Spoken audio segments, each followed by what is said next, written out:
Hello world, my name is Tim Roswick, and today I want to talk about the dangerous truth behind indie game development and what the truth is that tricks people into going above and beyond and kind of getting in all these messes, right? Getting in messes where they spend too much on a game, or they take too long, or they overscope, or they do all these things that, if you look at it objectively, are not good business decisions, right?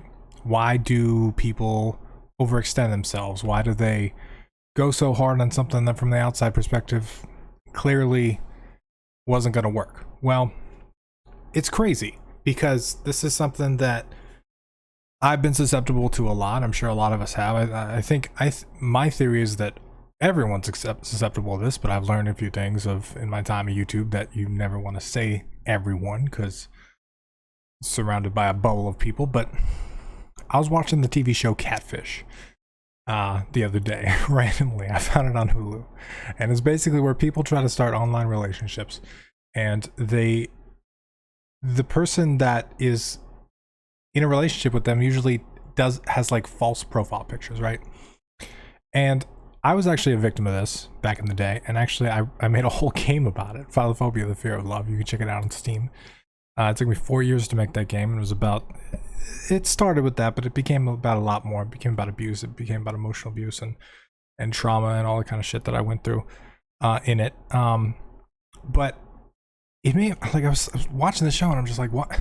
Like, it's so obvious, right? And then I was thinking back to my experience. Like, it's so obvious in retrospect that was happening to me too. So what about it made me go with it? And I realized it was the fact that I wanted to believe it was true. I wanted to believe that it was going to work out. I wanted to believe that this person wasn't lying to me.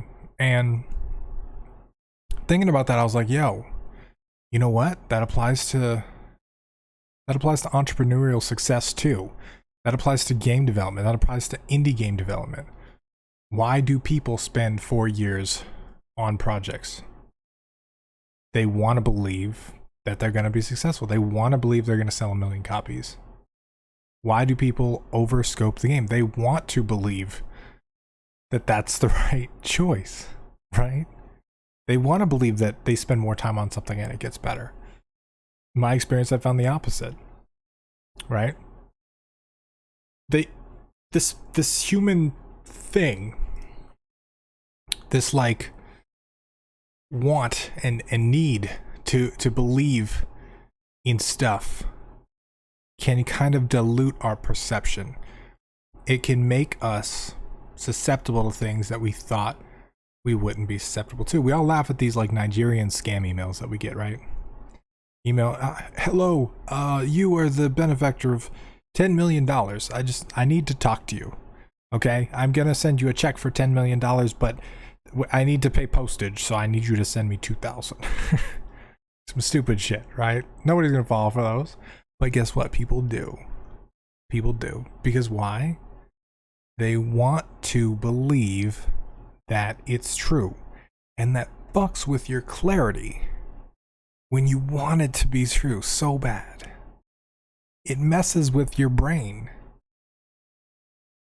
It's the same reason why people can't discuss religion or politics or any of this stuff, right?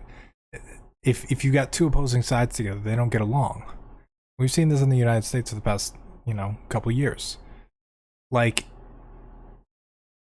people want to believe. And that's the problem. That's part of the problem why we end up in these holes, why we end up overscoping, overpaying, spending too much time on stuff, all this stuff. And so if you're working on a game or you're working on a creative project that you're going to sell, not just a game. I'm in game development, so I use games. This applies to books. This applies to music. It applies to everything. You're thinking about your potential success. You're thinking about how well it's going to do, right? Just make sure that you are being rational about it and logical. And it's not something that you want to believe. Because a lot of times we want to believe so bad that we put blinders on ourselves. We do. Like, you want this thing to work out so well that you don't really you don't look into any of the data that suggests it won't, right? Because it's uncomfortable. And I get that. Believe me, I get that. So that's all I got for you. I want to say thank you to these people right here. They help me keep doing what I'm doing on Patreon. I appreciate it very much. If you have any questions or you want to share anything down below, this is something you want to believe in, that you got caught in that loop in, leave it as a comment down below. But it was just something on my mind that I wanted to share, and I wanted to get off my chest. So I love you all. Thank you very much for being part of this channel. I appreciate you very, very much, and I will talk to you soon.